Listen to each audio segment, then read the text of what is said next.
be with you, and I'm so grateful that you all are here. A couple thanks first as we get started. First and foremost, just so grateful to the League of Women Voters. They have been so hardworking, so conscientious, so thoughtful, so prepared, working through every detail in this, as you can see. And I just want to say thank you. And let's give them another round of applause.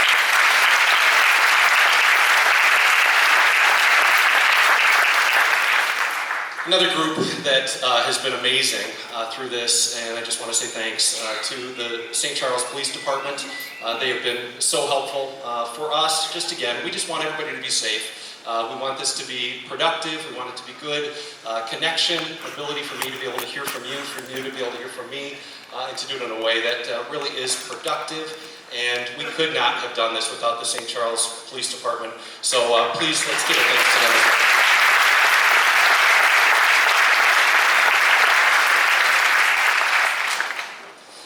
Well, again, welcome. So glad you're here. This is so important, and this is really what democracy is all about. It's the ability for us to be engaged, to be able to have our voices heard, to recognize that we have something unique in this country, the ability to elect people to represent us. That is what our nation is all about, that our voice is heard because we've elected our representatives and our senators. That's the most direct connection that we have to the federal government.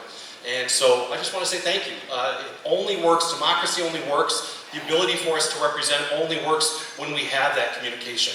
And one of the things that I think about often is this is a big challenge. It's such a privilege to serve as congressman for the 14th Congressional District.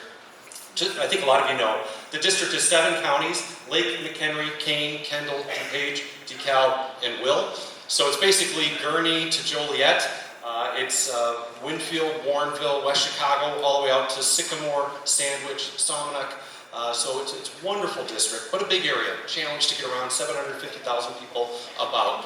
So it's so important for us to be able to connect, to be able to hear from each other. A lot of important things that are going on. I've had the privilege of serving as congressman for the last 6 years, 3 terms, just started my 4th term. The favorite part that I have in my job is being able to help people. I'm so grateful. The other group I want to recognize is the people who are here, who work with me, serving the people of the 14th Congressional District. We've got some amazing people who are on the staff of our office who love helping people. Just in the last couple weeks, we've had multiple things. We had one situation where we were able to help a man who was getting denied coverage, cancer patient getting denied coverage from Blue Cross Blue Shield. We were able to work with them, break through that, make sure that he got the coverage that he needed. Another one, a man was getting married in a week, 7 days, found out his passport was lost somewhere in the passport office. Our office was able to step in, they did a search, they were able to find it, get it to him. He made it on his honeymoon. So far, happily married, a couple of weeks. Another person, we had someone who was canceled from Medicare, and we were able to work to make sure that that care was reinstated. That's my favorite thing. We also help with adoptions and so many other things that happen there.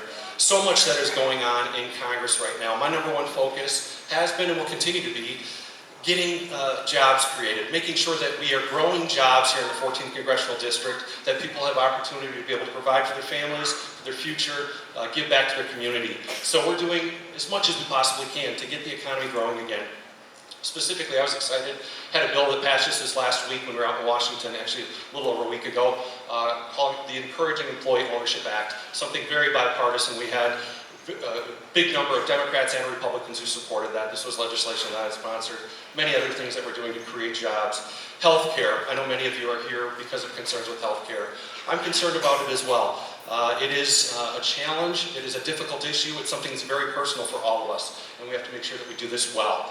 That whatever the response is, the reality, and we'll have a chance to talk about this some more, but what we've got, for many people, it's failing them. I just met with hospitals in the district this week. They're talking about how many people are coming for care but not paying for it because they can't afford their deductibles under their current plans that they've got. Still getting the care, but real problems. Also meeting with community health centers who are waiting for payment from Illinois. They're waiting for about 9 months right now to get paid for services that they've been provided, that they've provided already. So we've got to see a change here.